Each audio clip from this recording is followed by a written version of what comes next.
नमस्कार दोस्तों, स्वागत है आपका आपके अपने YouTube चैनल दैविक प्रेरणा में। कामदा एकादशी का दिन भगवान श्री हरि विष्णु की पूजा करने के लिए बहुत अच्छा दिन है। इस दिन यदि आप व्रत रखेंगे तो आपको उत्तम फल की प्राप्ति होगी। साल 2024 में कामदा एकादशी का व्रत 19 अप्रैल शुक्रवार को रखा जाएगा। यह दिन भगवान विष्णु की पूजा के लिए सर्वोत्तम माना जाता है। कामदा एकादशी के दिन जो सच्चे मन से भगवान विष्णु की पूजा करता है उसके बड़े से बड़े अपराध भी माफ हो जाते हैं और ऐसा माना जाता है कि मृत्यु के बाद उसे वैकुंठ धाम की प्राप्ति होती है। आइए आपको कामदा एकादशी व्रत कथा सुनाता हूँ। धर्मराज युधिष्ठिर बोले, हे भगवान, आपको कोटि कोटि बार प्रणाम है।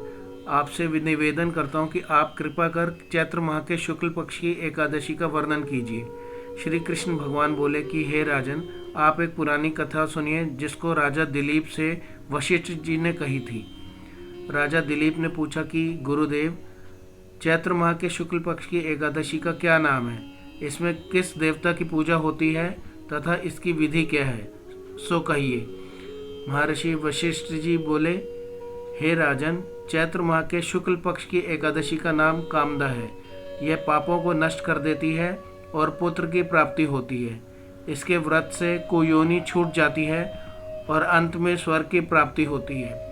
अब मैं इसका महात्म्य कहता हूँ, ध्यान पूर्वक सुनो। प्राचीन काल में एक भोगीपुर नामक नगर में पुंडरीक नामक एक राजा राज्य करता था। वहाँ अनेकों अप्सरा, गंधर्व, किन्नर आदि वास करते थे। उसी जगह ललिता और ललित नाम के दो स्त्री पुरुष अत्यंत वैभवशाली घर में निवास करते हुए विहार किया करते थे। एक दिन राजा पुंडरीक गंधर्वों सहित एक सभा में क्रीड़ा कर रहे थे। उस जगह ललित गंधर्व भी उनके साथ गाना गा रहा था और उसकी प्रियतमा ललिता उस जगह नहीं थी। इससे वह उसको याद करने के कारण अशुद्ध गाना गाने लगा। नामराज करकोटक ने राजा पुंडरीक से इसकी चुगली कर दी। इस पर राजा पुंडरीक ने ललित को श्राप दे दिया कि अरे दुष्ट, तू मेरे सामने गाता हुआ भी अपनी स्त्री का स्मरण कर रहा है। इससे तू कच्चे मांस और मनुष्य को खाने वाला राक्षस होगा। राजा पुंडरीक के श्राप से वह ललित गंधर्व उसी समय एक विकराल राक्षस हो गया। उसका 8 योजन का शरीर हो गया। राक्षस हो जाने पर उसको महान दुख मिलने लगे और अपने कर्म का फल भोगने लगा। जब ललिता को अपने प्रियतम ललित का ऐसा हाल मालूम हुआ तो वह बहुत दुखी हुई। वह सदैव अपने पति के उद्धार के लिए सोचने लगी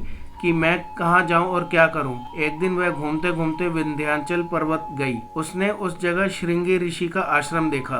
वह शीघ्र ही उस आश्रम के पास गई और उस ऋषि के सम्मुख जाकर विनय करने लगी। उसे देख श्रृंगी ऋषि बोले, हे सुभगे, तुम कौन हो और यहाँ किस लिए आई हो? ललिता बोली, हे मुनि, मैं वीर धनवा नामक गंधर्व की कन्या ललिता हूँ। मेरा पति राजा पुंडरीक के शाप से एक भयानक राक्षस हो गया है। आप राक्षस योनि से छूटने का कोई श्रेष्ठ उपाय बतलाइए। तब श्रृंगी ऋषि बोले, अरे गंधर्व कन्या ललिता, अब चैत्र माह के शुक्ल पक्ष की एकादशी आने वाली है। उसका नाम कामदा एकादशी है।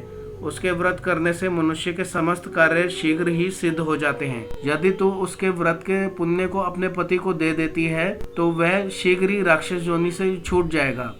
मुनि के वचनों को सुनकर ललिता ने आनंद पूर्वक उसका व्रत किया और द्वादशी के दिन ब्राह्मणों के सामने अपने व्रत का फल अपने पति को देने लगी और भगवान से इस तरह प्रार्थना करने लगी, हे प्रभु, मैंने जो व्रत किया है वह राक्षस योनि से शीघ्र ही छूट जाए। एकादशी का फल देते ही उसका पति राक्षस की योनि से छूट गया और अपने पुराने स्वरूप को प्राप्त हुआ। वह पहले की भांति ललिता के साथ विहार करने लगा। कामदा एकादशी के प्रभाव से ये पहले की भांति अब अधिक सुंदर हो गया और पुष्पक विपार पर बैठकर स्वर्ग की ओर जाने लगे। हे राजन, इस व्रत को विधि पूर्वक करने से सब पाप नष्ट हो जाते हैं।